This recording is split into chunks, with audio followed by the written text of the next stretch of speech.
রং বদলে গেছি নবীর চেহারা।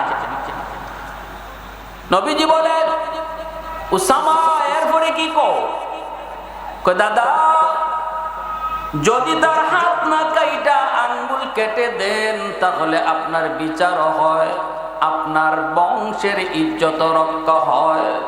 দেখেন দাদা হাতটা না কাইটা আঙ্গুল কাটলে হয়নি। এই কথাটা উসামা বইলে শেষ করতে পারেন না। মায়ার নবী আসিলেন বর্ষা, নবী গুসায় দাঁড়ায় গেছেন। আল্লাহ নবীর চেহারা লাল, নবীর চেহারা বিবর্ণ। সাহাবায়ে কেরাম দূর থেকে কানায় কানায় দেখতেছেন। যেই মাত্র তারা দেখলেন নবীজি গুসায় দাঁড়ায় গেছেন, চেহারা লাল হয়ে গেছে, আল্লাহ নবীর রং বদলে গেছে, সাথে সাথে দেখা যায় সাহাবায়ে কেরাম দৌড়ে নবীজির কাছে আসলেন। আয়েশা বলতেছেন ইয়া রাসূলুল্লাহ, ওগো নবীজি উসামা আপনারে কি কইছে জানি না, মনে হয় আপনি অনেক গুসা হয়ে গেছেন। ছোট মানুষ বোঝে না গো নবী, মাইরেন না, ধমক দিয়েন না। নবী কয় আমি আমার নাতির মারবো না, ধমকও দিব না, কিন্তু আমি নবী ভালো করে জানি এই কথাটা আমার উসামার না, এই কথাটা তোমরা তারই শিখায়া দিছো। আল্লাহু আকবার জোরে বলেন, আরেকটু জোরে আল্লাহু আকবার। মুসলমানের আওয়াজে আল্লাহু আকবার।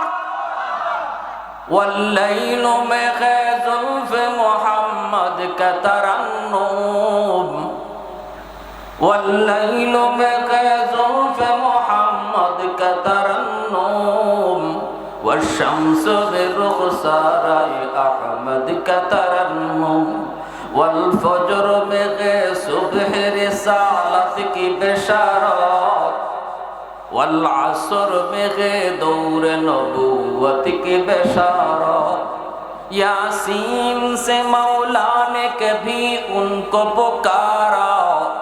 अल्लाहु अकबर जोरे बोलें, यासीन से मौला ने कभी उनको पुकारा, हामीम कभी और कभी तासीन इशारा, ये रमज़ों के कुछ आशिक़ माशूक़ के माबैन, समझाए जिनके खल्क़ में एक सरवर कौनैन, समझाए जिनके खल्क़ में एक सरवर कौनैन।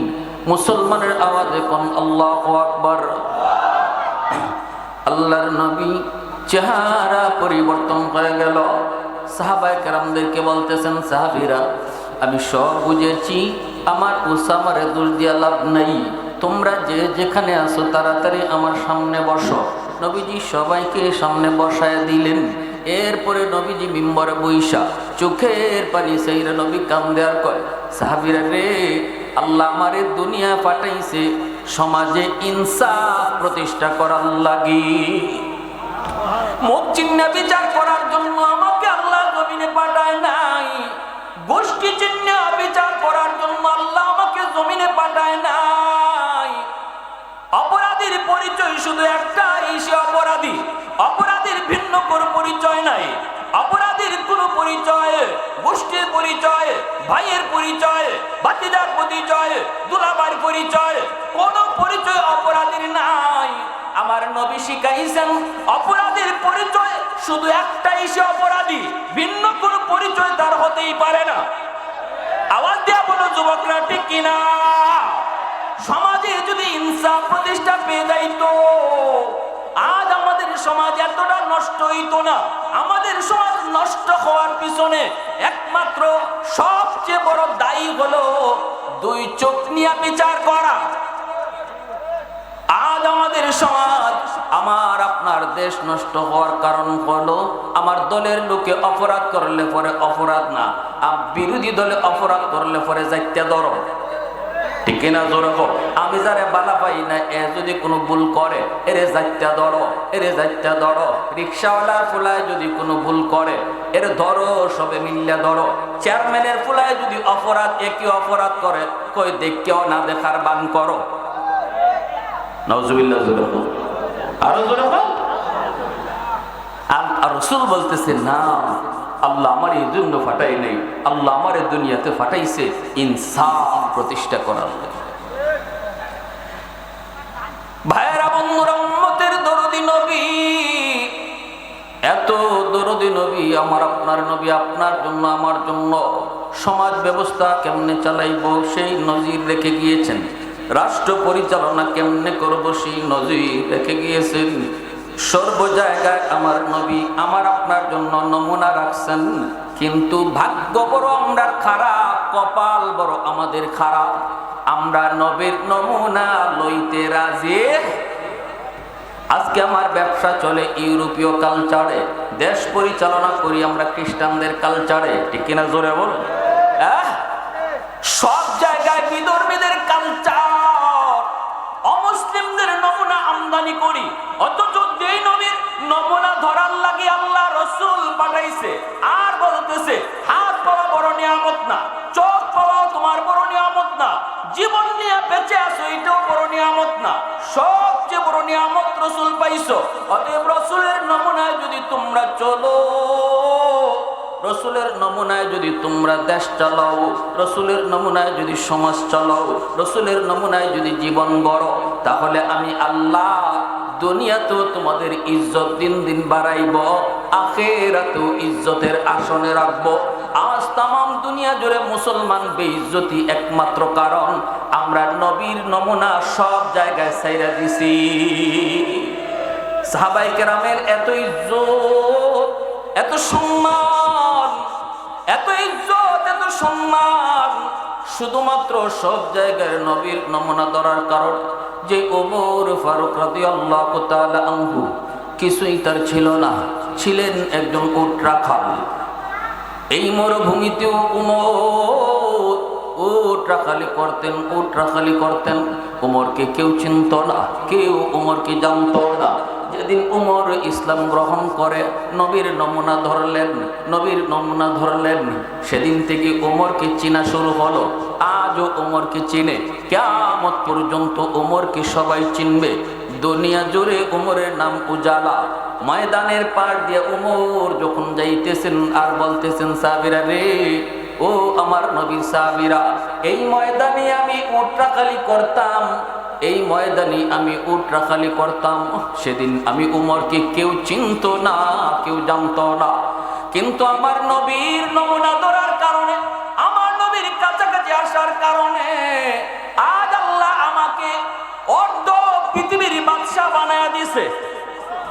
आवाज देखो ना, सुभान अल्लाह। फारूक तेरा नाम से इस्लाम रहेगा, फारूक तेरा नाम से इस्लाम रहेगा, दुनिया की अदालत में तेरा नाम रहेगा, दुनिया की अदालत में तेरा नाम रहेगा। কেমন আদালত, কেমন বিচার, উমরের আদালত। মদিনার আকাশ ঠান্ডা ঠান্ডা, গভীর রাত, মানব দানব পাকপাখালি সবাই ঘুমায় গেছে। ঘুম নাই শুধু একজনের চোখে, তিনি আর কেউ নন, অর্ধ পৃথিবীর বাদশা ওমর ফারুক রাদিয়াল্লাহু তাআলা আনহু, যার নাম শুনলে বেদিন বেঈমানের আত্মা কেঁপে উঠত, যার পথ দেখলে পরে শয়তান আরেক পথ দিয়া ভাগত, সেই ওমর গভীর রাতেও ঘুম নাই, চোখে ঘুম নাই। ওমর কান্দে আর কই, মদিনার মানুষ তোমরা ঘুমায় গেছো, কিন্তু আমি উমরের ঘুম আসে না গো। তোমরা তো আমার উপর ভরসা কইরা ঘুমাইছো। মদিনার রাষ্ট্রপ্রধান তো উমর, আমার নৌকার মাঝি বানায়া যাত্রীরা সবাই ঘুমাইতেছো, আমার গাড়ির ড্রাইভারিতে বসায়া সব যাত্রী তোমরা ঘুমাইতেছো। আমি ড্রাইভার যদি ঘুমায় যাই, গাড়ি কোন দিকে যাবে? আমি নৌকার মাঝে যদি ঘুমায় যাই, নৌকা কোথায় গিয়া ডুববে? বের হয়ে গেলাম ছদ্মবেশে মদিনার হালত দেখার জন্য। গভীর রাত, সবাই ঘুমন্ত, খাদেম খুদ্দাম সবাই ঘুমায় রইছে। বের হয়ে গেছেন অর্ধ পৃথিবীর শাসক খলিফাতুল মুসলিমিন আমিরুল মুমিনিন। ঘর থেকে বের হয়ে গেছেন, ছদ্মবেশে বের হয়েছেন জনগণের হালত বোঝার জন্য, জনগণের হালত দেখার জন্য। এই তো ছিল নবীর নমুনা, এই তো ছিল নবীর নমুনার শাসক, এই তো ছিল নবীর নমুনার শাসন ব্যবস্থা। আজ আমরা যদি ঘন্টার ঘন্টা জ্যামে পুইরা আটকে থাকি, প্রশাসনে দেখেও না, জানেও না, সরকারে খবর লয় না, কারণ হেরা তো রাস্তা দিয়ে যাওন লাগে না। এরা যদি যাইতে হয় উইরা যায়, ঠিক কিনা? জনগণ কোথায় পইরা আছে? এ মুসলমানের শাসক, নমুনা নিশ্চয় ইহুদির, নমুনা নিশ্চয় আমেরিকার, কালচার ধরেছ খ্রিস্টানের। একটু শুনো, আমার নবীর হাতে গড়া সাহাবী, অর্ধ পৃথিবীর বাদশা উমর রাতের অন্ধকারে বের হয়ে যেতেন। জনগণ কোন অবস্থা আছে, কোন সুবিধা অসুবিধার ভিতরে আছে, সারা রাত শুধু হাঁটতেন, সারা রাত শুধু খবর নিতেন। মদিনা শহর থেকে একটু বের হয়েছেন, একা একা হাঁটতেছেন, একা একা চলতেছেন। রাস্তার কিনারা একটা করে ঘর, ঘরের ভিতরে একটা বাতি জ্বলে। ওপর দূর থেকে বাতি জ্বলা দেখেই তার সন্দেহ হলো, এত রাতে এই করে বাতি জ্বলে কেন গো? মনে হয় দুষ্ট লোকের আড্ডা জমছে। পাশে গেলেন, কান লাগায় শোনেন না, দুষ্ট লোকের কোনো আওয়াজ না, ছোট ছোট তিনটা মাসুম বাচ্চার কান্নার আওয়াজ। আর দুঃখিনী মা একটা পাতিল বসাইছে, চুলার মধ্যে পাতিল বসাইয়া, এই পাতিলের মধ্যে পানি, কিছুই নাই, ঘরে কিছুই নাই, পানি গরম করতেছে। আর বাচ্চাগুলির বুঝ দেয়, বাবা একটু ঘুমাও, একটু ঘুমাও, এই যে মায়ের আনতেছি, একটু পরে মায়ের তোমাদেরকে খাওয়ান দিব। বাচ্চাগুলি অবুঝ, বাচ্চাগুলি কান্না করে করে, একটা বাচ্চা মার পায়ের কাছে ঘুমায় পড়লো। মা চাইতেছে বাচ্চাগুলি কান্না করে করে ঘুমায় পড়ে, ঘুমায় পড়লে পরে মা একটু শান্তি পাইব।